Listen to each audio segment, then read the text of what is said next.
D'après un sondage, 63% des Français trouvent qu'Emmanuel Macron, lors de sa conférence de presse, a déçu leurs attentes. Oh.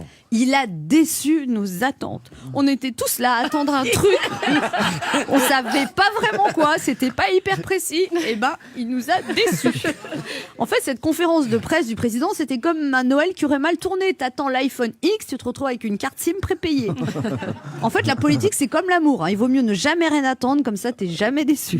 C'est vrai. Répondre aux attentes des Français. Déjà, quand tu vois dans un couple comme c'est dur de répondre aux attentes de l'autre, surtout que les attentes changent avec le temps. Au début, on attend du romantisme. Après, on attend qu'il rebouche le tube de dentifrice. Au début, on attend un week-end en amoureux. Après, on attend qu'il parte en week-end tout seul. Avec le grand débat national, on pouvait dire tout ce qu'on voulait au président, sauf qu'il y a plein de gens, ils sont encore à chercher la mairie ou donner leur avis. Donc, ça leur a fait tout drôle de voir qu'Emmanuel Macron avait déjà les réponses. En fait, le président, il a un côté Mesmer le mentaliste. Il a déjà les réponses aux questions qu'il nous a même pas encore demandé de lui poser. Mesdames et messieurs, je vais vous demander de penser très fort à une réforme. Ne me dites rien. À 5, je vous dirai laquelle c'est. 5, 4, 2, 1.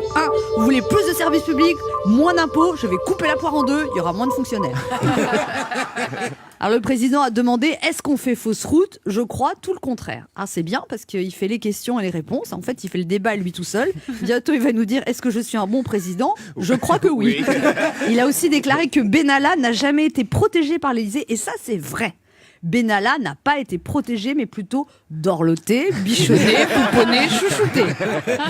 Logé aussi. Sinon, le président a annoncé une baisse d'impôts de 5 milliards, la création d'une agence France Service, la non-désindexation des retraites, la pérennisation de la prime défiscalisée.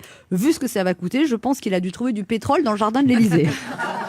Non, moi j'ai surtout trouvé cette conférence longue, mais longue. Quand Emmanuel Macron répond à une question, il parle tellement longtemps qu'à la fin tu te souviens même plus de la question que tu lui avais pas posée. Alors ce week-end, c'est le PSG qui a déçu les attentes des supporters parisiens. La défaite du PSG, ça a montré qu'on peut investir des millions pour arriver à faire ce que d'autres clubs font gratuitement, perdre des matchs. En politique, pour arrêter d'être déçu, il faudrait arrêter d'attendre des résultats. Mais ça, j'espère bien que ça n'arrivera jamais, parce que ça voudrait dire qu'on aurait arrêté d'espérer.